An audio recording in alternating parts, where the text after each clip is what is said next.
Ndabaramukije kandi ndabahaye kaze muri kino kiganiro. Ndi Acher NIYONIZIGIYE, tugiye kuganira muri rwa rukurikirane rw'amajambo yo kuvugana ivyo Yesu Kristo yadutumye nk'abantu biwe muri ino si. Hanyuma ijambo ngiye kuvuga ko ni ijambo ryerekeye Amoko, les tribus, les ethnies, mu mugambi w'Imana n'ingene Imana ikorana canke ikoresha imigwi itandukanye y'abantu kubw'umugambi wayo.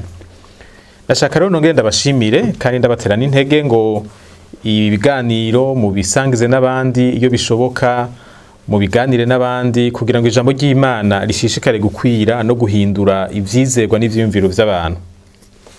Mbega Amoko afise ikibanza ikihe mu mugambi w'Imana? Mbega amahanga afise ikibanza ikihe mu mugambi w'Imana? Uyu munsi turavugana ku moko, ariko tuzobandanya tuvugane n'amahanga. Muri kahise k'igihugu cacu harabayemwo ibintu bitari vyiza: urwanko, inzigo, amacakubiri, ubwicanyi, kandi kenshi wasanga ivyo bintu vyakogwa bigakorerwa umugwi kanaka witwa ubwoko kanaka, bigakorwa n'abantu baba biyitirira ubundi bwoko. Ivyo rero birafise ingaruka mbi vyagize mu buzima bw'abantu. Turetse ko hariho abakoze amabi nyene bagakora ibibi, nabo babikorewe hariho bamwe vyakomerekeje, maze mu gukomereka kwabo bagira ikibazo, bagira ingorane y'ukwigungagunga no kugwara kabonge n'ibindi bijanye n'ivyo. Kandi kubera ivyo bibi bakorewe vyaba bifatiye ku bwoko bwabo canke ku bwoko bitirirwa, ivyo vyaratumye ijambo ubwoko kiba ikintu kigumye cyane kuri bo, ikintu kibibutsa ingorane, ikintu kibibutsa amagorwa. Hariho n'abandi nabo bakorewe ikibi nkuko nyene, ariko bo bahinduka intagondwa, aba extremiste, usanga bafise ishaka ryo kugwanira ubwoko, ryo kwanka abandi, n'ibindi n'ibindi. Ivyo navyo nyene ni inkurikizi kandi mbi z'ibintu umuntu aba yarakorewe vyitirirwa umugwi kanaka uri kubikorera uwundi mugwi. Ivyo rero tubishize hamwe birafise ukuntu vyatumye ku barundi benshi ijambo ubwoko baribona nk'ingorane. Hariho abatemera kwa Amoko abaho, ivyo bavyita deni mu gifaransa, kubera ibintu biba vyaragusobanganiye ko bikagutera ingorane. Hari bamwe baca bavyanka, hakaba mbere n'abandi babihunga, bakagomba guhungira mu yandi mazina, mu yindi migwi, kugira ngo ntibumve ko hari aho bahurira n'iki kintu citwa ubwoko. Ariko mu vy'ukuri iri jambo ubwoko nta ngorane ryari riteye ubwaryo, kuko tuza kubibona mu ijambo ry'Imana. Uravye insiguro y'ijambo ubwoko, twitije indimi mvamakungu, tribu canke ethnie, n'umugwi w'abantu bafise kahise kamwe. Kenshi usanga bavuga ko bakomoka ku muntu umwe, mbere usanga n'izina bitwa rituruka ku izina ry'uwo musogokuruza wabo, ugasanga biyumvanamwo nk'abantu bakomoka ku muntu umwe, basangiye kahise, bagize umuryango umwe. Ubwoko bushobora, ndiko ndavuga ethnie canke tribu, bushobora kuba buto canke bunini bivanye n'ibitigiri vy'abantu babugize. Ivyo turabibona mu ijambo ry'Imana. Iryo jambo rirakoreshwa kandi no mu buzima bw'abantu muri rusangi, la vie de la société. Nibisanzwe ko habaho imigwi y'abantu bakomoka ku muntu kanaka, canke bibaza ko bakomoka kuri uwo muntu, bakiyumvanamwo kurusha uko abandi biyumvanamwo. Amoko aba ari imigwi ivuga ururimi rumwe, isangiye imico, iba mu karere kamwe. Haba hariho ibintu bifadika bishobora gutuma abantu bitwa tribu canke bakitwa ethnie. Ariko rero nkuko nabivuze, mu Kirundi, muri kahise ku Burundi hariho ibintu vyabaye vyatumye abantu bamwe bamwe bibagora kumva iryo jambo ubwoko. Ariko imbere ko tuvuga ivyo, ijambo ubwoko mu mvugo y'Ikirundi riratandukanye n'ijambo ethnie canke tribu mu mvugo y'Igifaransa. Iri jambo ubwoko rirakoreshwa ku bintu, ntirikoreshwa ku bantu gusa, rirakoreshwa ku bintu, rigasigura umugwi ugizwe n'ibintu kanaka bifise ibintu bisangiye. Iyo bavuze ngo ubwoko bw'ibiraya bwitwa uku, biba ari ibiraya bifise ukuntu bisa. No kuvuga ko baba barobanuye mu biraya muri rusangi, bagatoramwo umugwi kanaka w'ibiraya ufise ukuntu umeze. Iyo bavuze ubwoko bw'amafi, abara amafi afise ibintu ahuriye ko umuntu yofatirako. Murumva ko mu mvugo y'ikirundi ijambo ubwoko rirarengeye abantu, rirakoreshwa no ku bintu. Ariko tuje ku bantu, iri jambo ubwoko ukuntu ryakoreshwa kera, ryari ijambo ryakoreshwa ahanini mu gutandukanya imigwi y'abarundi bivanye n'ibikorwa baba bakora hamwe n'igihagararo baba bafise mu buzima bw'igihugu, mu buzima bwa sosiyete. Niho hava imigwi ikitwa amazina maze bakitwa amoko. Ariko usubiye inyuma muri kahise ugaserangura abanditse kahise ukavugana n'abantu ba kera, uza gusanga ubwoko sibwo abantu bafatirako mu kugira ngo batahure canke basigura akaranga kabo, ahubwo abantu bafatira ku miryango yabo, bafatira ku maclan, kuko imiryango niyo yaba ifatiye ku bucuti bw'amaraso, maze bigatuma abantu biborohera kwidondora bafatiye kuri iyo miryango yagutse, bahereye ku bavyeyi babo, kuri basokuru babo, basokuruza babo, bagatinda bagashikira rero ku rwego rw'umuryango wagutse, le clan. Reka rero tureke ivyo vyo muri rusangi tuze mu ijambo ry'Imana. Mbega Bibiliya ijambo ubwoko canke amoko irivuga kwiki? Hariho umurongo tubona muri Bibiliya washaka ni myinshi, ariko nashatse ko twoganira kuri no murongo uri mu Itanguriro igice ca 12 kuva ku murongo wa mbere gushaka ku murongo wa 3. Nigihe Imana yiyereka Aburahamu ubwa mbere akiba hariya mu muryango wiwe imuhamagara kugira ngo awuvemwo. Havuga ngo Uhoraho abarira Aburahamu ati, va mu gihugu canyu no mu bwoko bwanyu no mu nzu ya so uje mu gihugu nzokwereka. Nanje nzoguhindura ubwoko bukomeye, nzoguha umugisha, izina ryawe ndarigire rurangiranwa, n'abandi bazogire umugisha ku bwawe. Abazoguhezagira nzobahezagira, kandi uzokuvuma nzomuvuma, kandi muri wewe niho imiryango yose yo mw'isi izoherwa umugisha.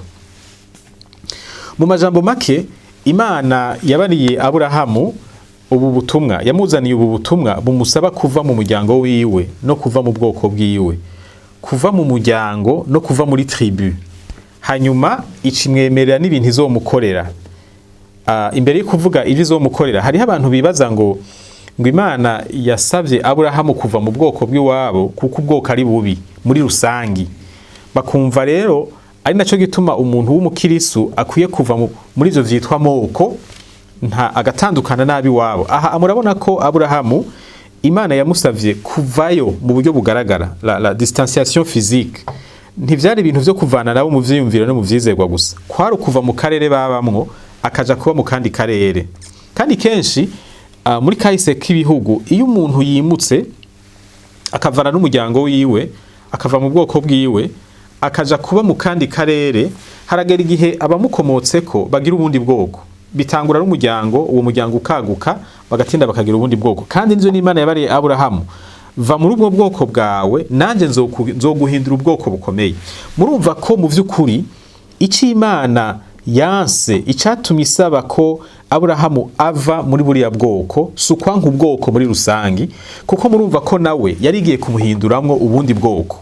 Nta kuntu Imana yo kwanka ubwoko ngo icifata umuntu yahamagaye imuhinduremwo ubundi bwoko, ahubwo icatumye Imana imusaba kubavamwo nuko bajya abantu bari basanzwe bafise ivyizegwa binyuranye n'ivy'Imana yashaka ko Aburahamu agenderamwo. Murabona ko Imana yahagurukije Aburahamu ifise umugambi muremure, ishaka kuzomukuramwo ihanga rikomeye Abisirayeli, maze ikoresha Abisirayeli mu buryo butandukanye kugira ngo ihezagire ayandi mahanga. Twabibonye mu murongo wa 3 kandi tuzobana tubivuganako. No kuvuga ko Aburahamu yahamagawe nk'umuntu, mugabo umugambi w'Imana ntiyari gushobora kuwushira mu ngiro wenyene. Vyasaba ko ahamagagwa akaza muri uku kwizera gushasha Imana yashaka kumwigisha, kuko bari abantu bo mu bwoko bw'iyo muryango wiwe bari abantu basenga ibigirwamana. Imana yari yaramaze kubona ko abantu bononekaye, murabizi imbere gato mu gihe ca Noa ko abantu bononekaye bagakora ibibi vyinshi cane, Imana ikabasukamwo amazi. Ariko abakomotse kuri Noa mu gice c'10 c'iki gitabo nyene, nabo baca c'11 murantunga, baca bagira umugararizo, baragarariza Imana, baranka gusanzara, bubaka baduga. Murabizi vyabaye ahantu hitwa Babeli. Imana rero yari yamaze kubona yuko amoko yo mw'isi yamaze kunyengeterwa n'icaha, bagendera mu ngeso z'ubugarariji. ikikura Aburahamu muri bo kugira ngo ntagumane ivyizerwa vyabo, maze aze Imana imwigisha ivyizerwa bishasha, imwiyereke gushasha, gutyo biciye kuri we hahaguruka ubwoko bushasha bw'abantu bubaha Imana. Icatumye imukurayo suko Imana yanka Amoko, nuko Imana yanka ubugarariji bw'abantu. Yashaka ko aja ahantu ataba influence, adakogwa ko atagwana intambara yo guhangana n'ivyizerwa vy'igipagani vyabo, maze Imana imwigishe rero kuyubaha, hanyuma bazomukomokako baze binjirira muri uwo muco wo kumwubaha, wo kuyubaha. Ubwoko si ingorane namba, ingorane ni ingene tubutahura twebwe n'ivyo tubukoresha. Ariko nsubiye inyuma gato, mwibuke ko bijya bintu twebwe twita ubwoko hano iwacu si tribu kandi si etni, kuko indondora jambo za tribu na etni zisigura ko ari abantu bavuga ururimi rumwe, twebwe tuvuga ururimi rumwe twese. Mugabo kubera ivyabaye ni vyiza ko niyo bishitse abantu bagatandukana ntibemerane bakita n'ama etni, niyo baba bariko baravyihendako, turakwiye gutahura yuko mu vy'ukuri etni canke tribu atari yo ngorane. Ingorane ni ibintu biba biri mu bwenge bwabo, n'ingeso ziba ziri muri ayo matribu canke ayo maetni, ingene bakora, ivyo bizera, ingeso zabo n'ibindi. Ivyo nivyo vyatumye Imana ikura Aburahamu muri bariya bantu, kuko ingeso zabo, ivyo bizera, ivyo bemera vyari binyuranye n'ivyo Imana yashaka ko Aburahamu agenderamwo. Hari ikindi gisomwa gishobora kudufasha muri uko gutahura ko Imana itanka Amoko.